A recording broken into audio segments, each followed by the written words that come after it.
Negara Indonesia merupakan negara kepulauan terbesar di dunia dengan hamparan pulau lebih dari 17.500 yang tersebar dari Sabang sampai Merauke. Heaven Earth, julukan negara Indonesia dengan berjuta keindahan sumber daya alamnya. Negara kepulauan dengan kekayaan sumber daya alam yang melimpah, gunung, pantai, taman bawah laut, lengkap dengan keindahan flora dan faunanya yang tersebar di seluruh penjuru negeri. Indonesia juga dijuluki sebagai paru-paru dunia. Hutan di Kalimantan tepatnya telah menyumbangkan sebagian udara bersih untuk dunia. Pulau ini merupakan salah satu pulau terluas yang memiliki iklim tropis dengan vegetasi berupa hutan hujan tropis.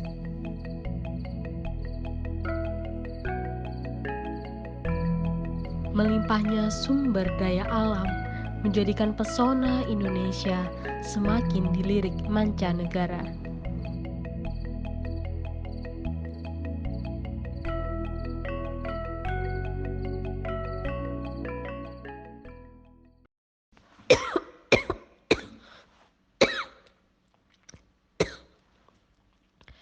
Eits, apa itu? Rasanya paru-paru dunia sedang tidak baik-baik saja.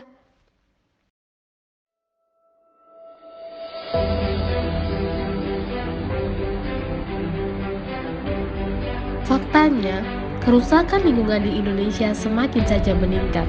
Kerusakan hutan semakin bertambah, pencemaran air semakin meningkat, dan kebakaran hutan alih fungsi lahan semakin menjadi-jadi. Seiring berjalannya waktu, hutan di Kalimantan mengalami deforestasi dan peralihan fungsi lahan setiap harinya. Lihat saja, berdasarkan data dari Kementerian Lingkungan Hidup dan Kehutanan Indonesia, rekapitulasi total luas kebakaran hutan di Indonesia pada 30 September tahun 2020 mencapai 274.375 hektar. Dan coba perhatikan, berdasarkan riset Greenpeace, sejak tahun 2015 hingga 2019, seluas 4,4 juta hektar hutan di Indonesia sudah hangus di dalam api. Dan kini, kerusakan hutan di Kalimantan menjadi salah satu masalah yang mencuri perhatian di tengah pandemi COVID-19. Kenapa? Karena asap yang ditimbulkan akan memperburuk kondisi pandemi saat ini. Seperti yang kita tahu, hutan di Kalimantan menjadi tempat hidup ribuan marga dan satwa. Dan kini apa?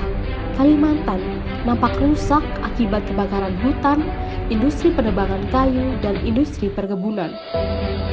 Kerusakan hutan dan masalah lingkungan serta sumber daya alam juga dapat berdampak pada kesehatan kita.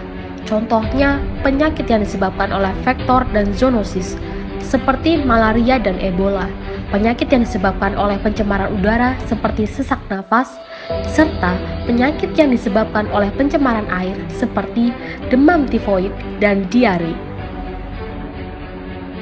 Kementerian Lingkungan Hidup dan Kehutanan memberikan suatu kebijakan dengan menerapkan upaya penanganan karhutla dengan 3 strategi, yaitu analisa iklim dan modifikasi cuaca, pengendalian operasional dan devisi penegakan hukum, serta pengelolaan bentang alam dengan pengendalian gambut.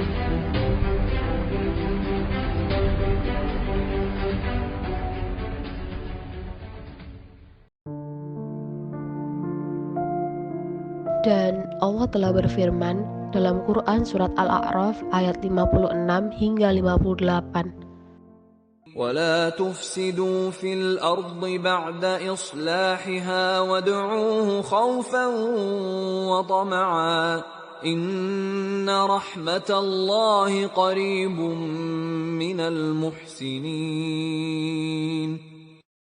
وهو الذي يرسل الرياح بشرا بين يدي رحمته حتى إذا أقلت سحابا ثقالا سقناه لبلد ميت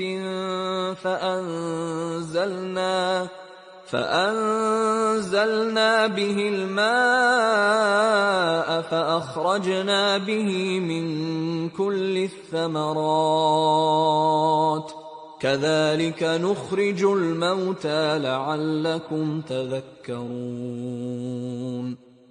والبلد الطيب يخرج نباته بإذن ربه والذي خبث لا يخرج إلا نكدا كذلك نصرف الآيات لقوم يشكرون.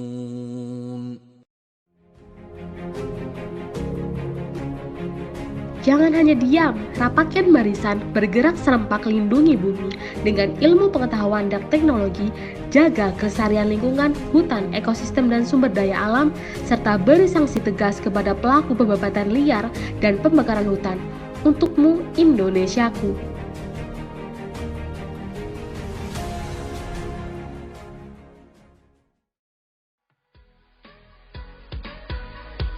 Sampai jumpa di video-video Kasrat selanjutnya dan jangan lupa like dan komen ya.